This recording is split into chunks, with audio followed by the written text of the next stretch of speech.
Estimant que la Chambre de première instance n'avait pas commis d'erreur en jugeant qu'une attaque systématique avait eu lieu, la Chambre d'appel est d'avis que, pour des raisons d'économie judiciaire, il n'y a pas lieu de déterminer si l'attaque en question était également généralisée. Les arguments portant sur ce point sont donc rejetés. Dans la deuxième branche de ce moyen, l'appelant fait valoir que la Chambre de première instance a commis une erreur de droit lorsqu'elle a examiné l'extermination constitutive d'un crime contre l'humanité. Selon l'appelant, l'extermination suppose à la fois l'existence d'un vaste projet de meurtre collectif et le fait que l'accusé ait eu connaissance d'un tel projet. S'agissant de l'élément moral de l'extermination, l'appelant avance qu'il faut établir l'intention de tuer un grand nombre de personnes et que ce nombre doit être de l'ordre de plusieurs milliers pour que le degré de gravité requis soit atteint.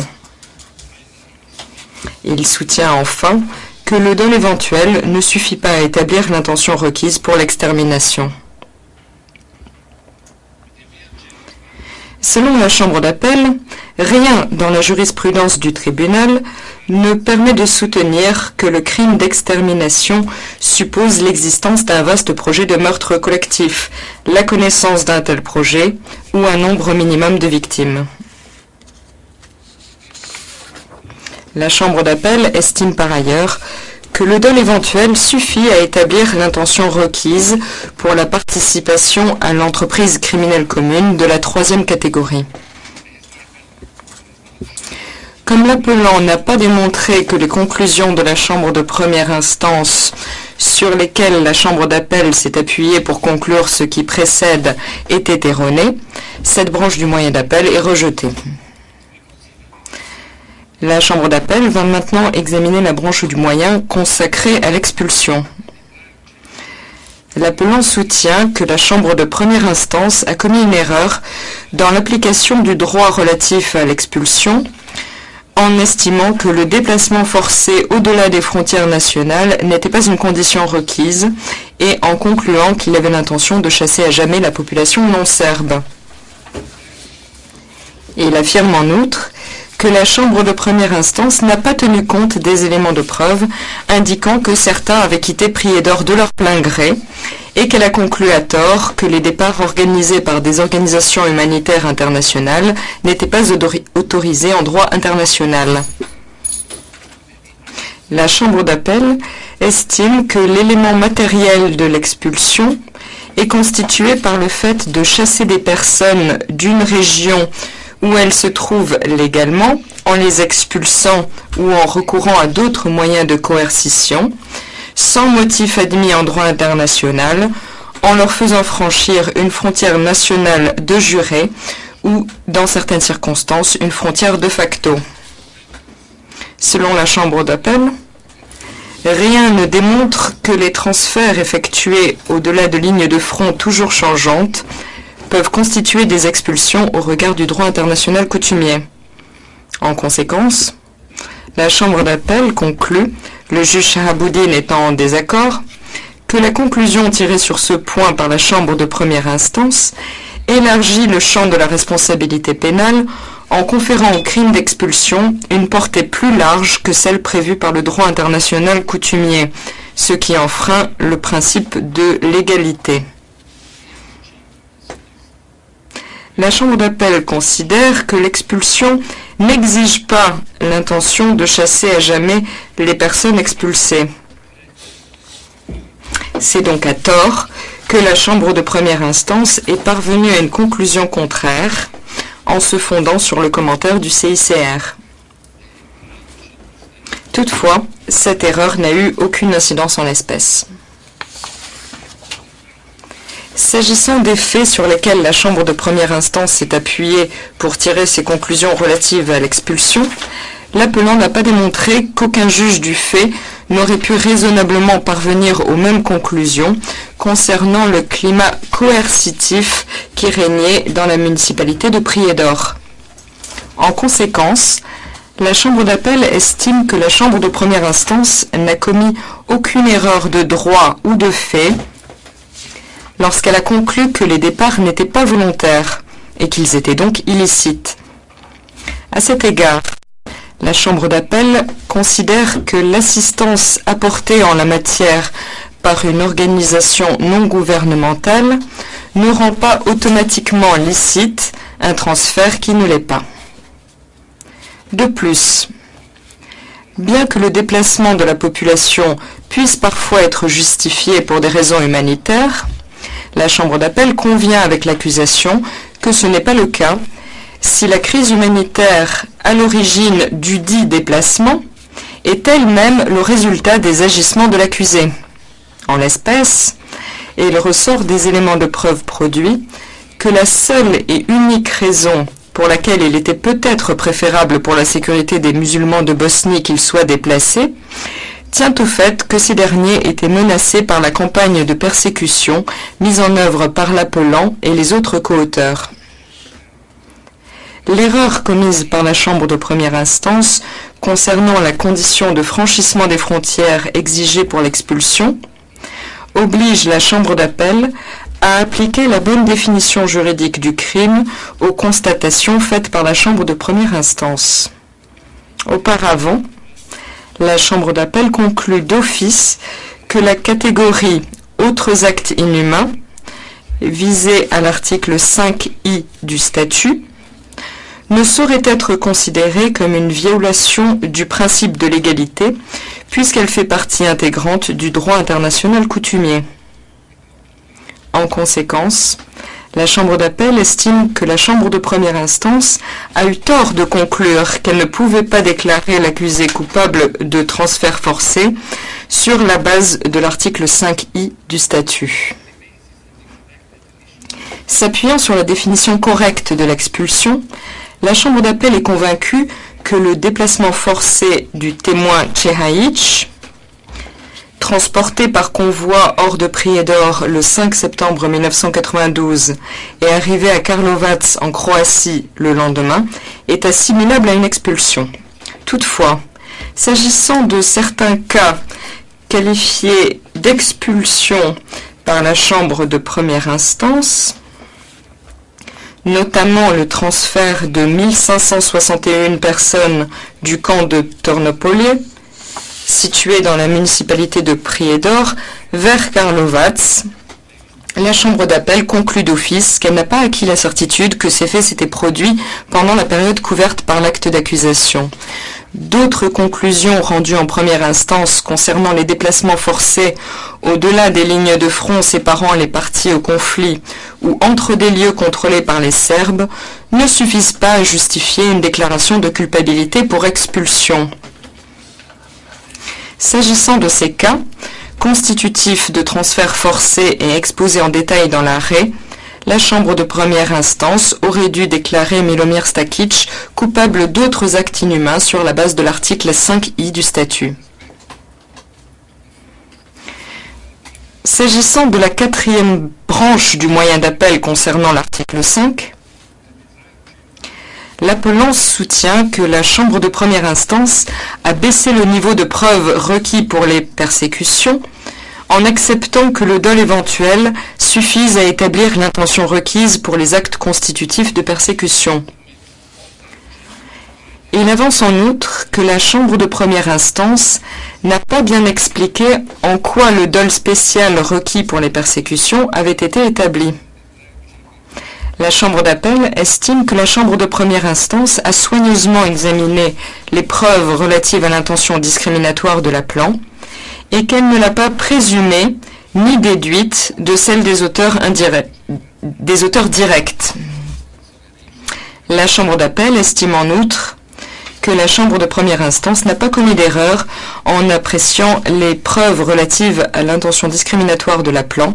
En conséquence, les arguments avancés par l'appelant sur ce point sont rejetés. Dans son cinquième moyen d'appel, l'appelant conteste la déclaration de culpabilité prononcée à son encontre pour meurtre, une violation des lois ou coutumes de la guerre. Chef 5. Il affirme que la Chambre de première instance a commis une erreur en examinant les preuves relatives au lien entre les actes de l'appelant et le conflit armé, comme l'exige l'article 3 du statut, en ce qu'elle n'a pas analysé précisément ce lien pour chacun des actes reprochés.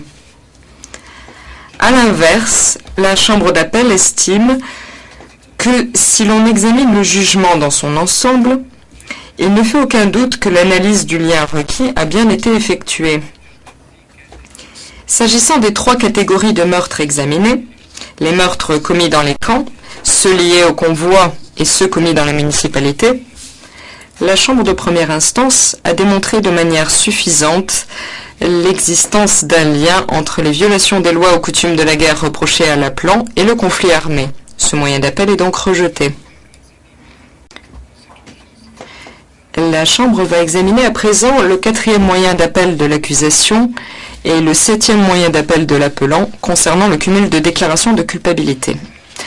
L'accusation soutient que la Chambre de première instance a commis une erreur en décidant de ne pas prononcer de déclaration de culpabilité à l'encontre de l'appelant pour assassinat et expulsion, assimilables à des crimes contre l'humanité, puisqu'elle avait choisi de le déclarer coupable de persécution, un crime contre l'humanité, à raison des mêmes actes sous-jacents, entre autres, estimant que les persécutions rendaient compte le plus précisément de l'ensemble du comportement criminel de l'appelant. L'appelant, quant à lui, affirme que la Chambre de première instance a eu tort de le déclarer coupable à la fois de persécution et d'extermination à raison du même comportement. La Chambre d'appel estime que le critère applicable au cumul de déclarations de culpabilité a été clairement défini dans l'arrêt Celebici et précisé dans l'arrêt Kordich. Selon la Chambre d'appel, la Chambre de première instance a commis une erreur de droit et outrepassé ses pouvoirs en déclarant l'appelant coupable uniquement du crime qui, selon elle, rendait compte le plus exactement et le plus complètement de l'ensemble de son comportement criminel.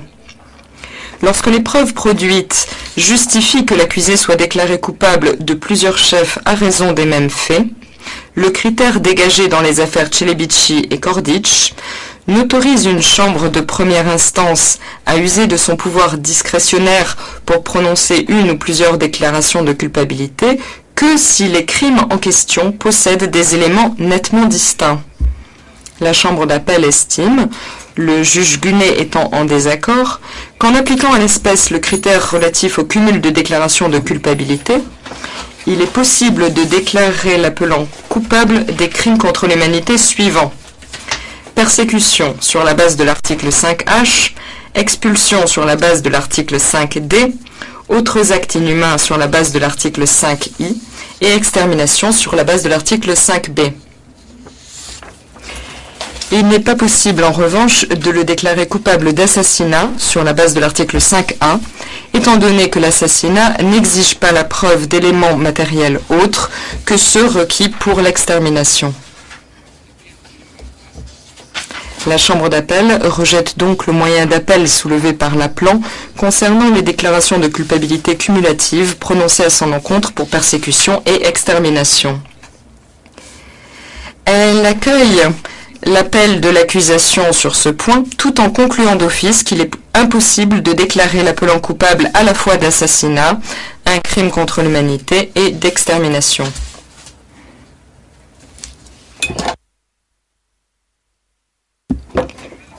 Dans son 6e moyen d'appel, l'appelant fait valoir que la Chambre de première instance a commis une erreur en le condamnant à un emprisonnement à vie.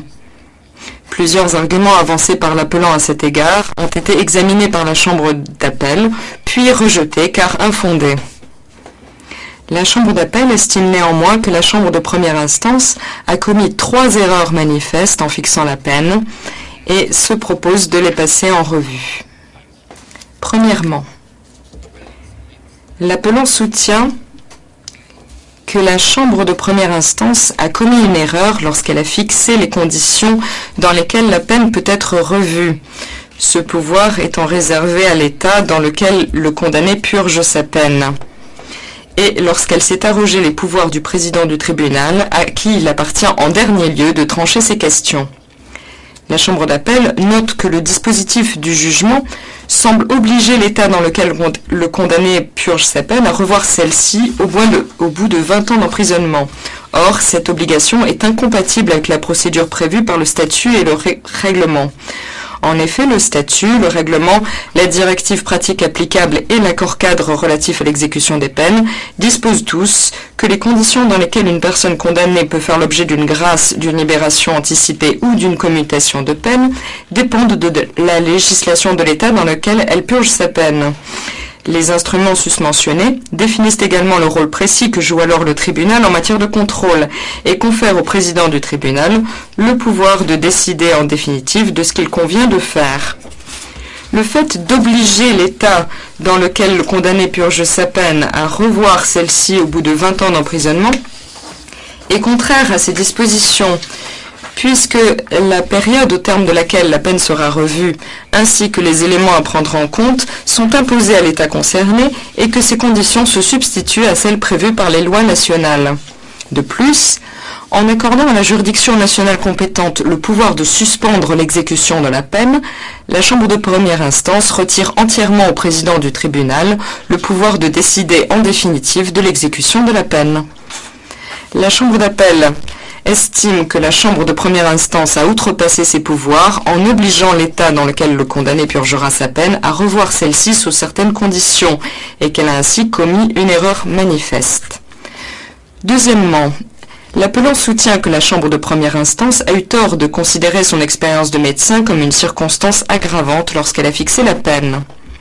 Pour tirer cette conclusion, la Chambre de première instance s'est appuyée exclusivement sur les jugements rendus dans les affaires Kaishema et Ruzindana et Ntaki Rotimana. La Chambre d'appel n'est pas convaincue par les précédents cités. La Chambre de première instance, saisie de l'affaire Kaishema et Ruzindana, a simplement déclaré que Kaishema, en sa qualité de médecin, était investi d'une mission envers sa communauté et que cela constituait une circonstance aggravante, mais elle n'a guère expliqué le fondement juridique de cette conclusion. Dans l'affaire Nkarutimana, la référence faite par la Chambre à la mission d'un médecin semble avoir été faite dans un contexte tout autre que celui de l'espèce. Par ces motifs, la Chambre d'appel estime que la Chambre de première instance a commis une erreur manifeste en considérant l'expérience professionnelle de l'appelant comme une circonstance aggravante. Troisièmement, l'appelant soutient que la Chambre de première instance a commis une erreur de droit et outrepassé ses pouvoirs en concluant que la longue phase de préparation et de planification constituait une circonstance aggravante. La Chambre d'appel ne conteste pas qu'une longue phase de préparation et de planification puisse effectivement, comme le fait remarquer l'accusation, être considérée comme une circonstance aggravante. Bien que le jugement rendu en l'espèce ne soit pas explicite à cet égard, la Chambre d'appel note que cette longue phase de préparation et de planification semble avoir pris fin avec la prise de Prijedor le 30 avril 1992. La Chambre d'appel estime qu'il est injuste de retenir comme circonstance aggravante des constatations relatives à des faits qui se situent en dehors de la période couverte par l'acte d'accusation, sans motiver cette décision. Par ces motifs, la Chambre d'appel estime que la Chambre de première instance a commis une erreur manifeste. Après avoir examiné les erreurs commises par la Chambre de première instance, la Chambre d'appel conclut que celles-ci n'ont qu'une incidence très limitée sur la sentence. Toutefois, elle note que l'une des erreurs se rapporte à la peine infligée par la Chambre de première instance.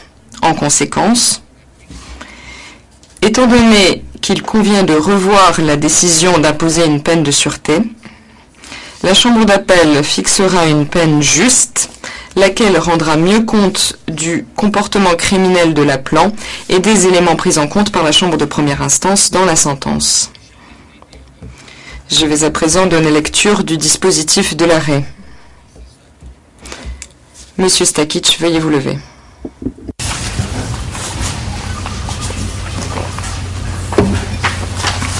This is the disposition. For the foregoing reason. Par ces motifs, la Chambre d'appel, en application de l'article 25 du statut et des articles 117 et 118 du règlement de procédure et de preuve, vu les écritures respectives des parties et leurs exposés aux audiences des 4, 5 et 6 octobre 2005,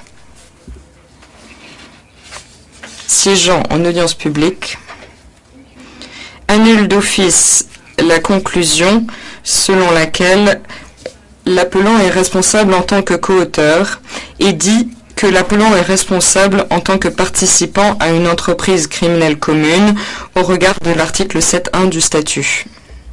Accueille, le juge Gunet étant en désaccord, le quatrième moyen d'appel de l'accusation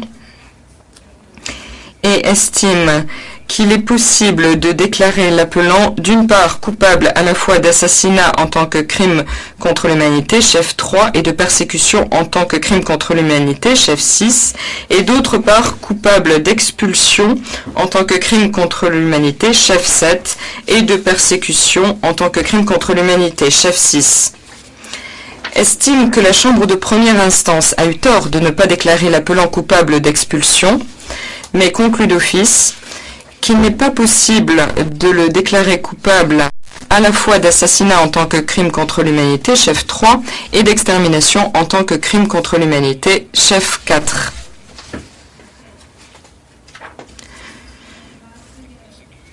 Rejette pour le surplus l'appel de l'accusation. Accueille partiellement, le juge Sharaboudine étant en désaccord, le quatrième moyen d'appel de l'appelant, en particulier concernant l'interprétation donnée par la chambre de première instance des éléments constitutifs de l'expulsion, et annule, le juge Sharaboudine étant en désaccord, les conclusions concernant la responsabilité de l'appelant pour certains cas d'expulsion rapportés dans le jugement. Accueille partiellement le sixième moyen d'appel de l'appelant concernant la sentence. Rejette pour le surplus l'appel de l'appelant. Confirme l'acquittement de l'appelant pour génocide, chef 1. Confirme l'acquittement de l'appelant pour complicité de génocide, chef 2. Confirme, le juge Gunet étant en désaccord, la déclaration de culpabilité prononcée à l'encontre de l'appelant pour extermination en tant que crime contre l'humanité, chef 4. Confirme la déclaration de culpabilité prononcée à l'encontre de l'appelant pour meurtre en tant que violation des lois ou coutumes de la guerre, chef 5. Confirme la déclaration de culpabilité prononcée à l'encontre de l'appelant pour persécution en tant que crime contre l'humanité, chef 6. Estime, le juge Gunet étant en désaccord, que la chambre de première instance a eu tort de ne pas déclarer l'appelant coupable d'autres actes inhumains, transfert forcé, en tant que crime contre l'humanité, chef 8. Condamne l'appelant à une peine unique de 40 ans d'emprisonnement, le temps passé en détention préventive étant à déduire de la durée totale de la peine au terme de l'article 101C du règlement. Annule le dispositif du jugement en ce qu'il a trait à l'obligation faite par la chambre de première instance à l'état dans lequel l'appelant purgera sa peine de revoir celle-ci au terme d'une période déterminée.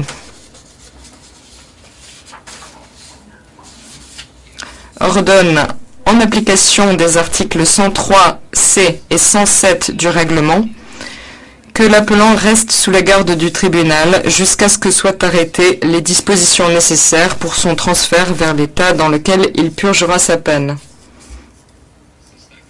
Monsieur Stakic, vous pouvez vous asseoir. Monsieur le greffier, veuillez distribuer des exemplaires de l'arrêt aux parties.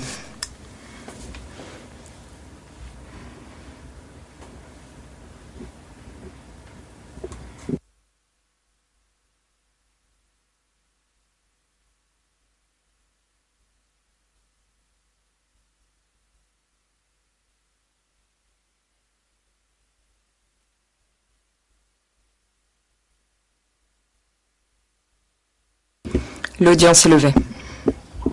All lines free. Vous levez.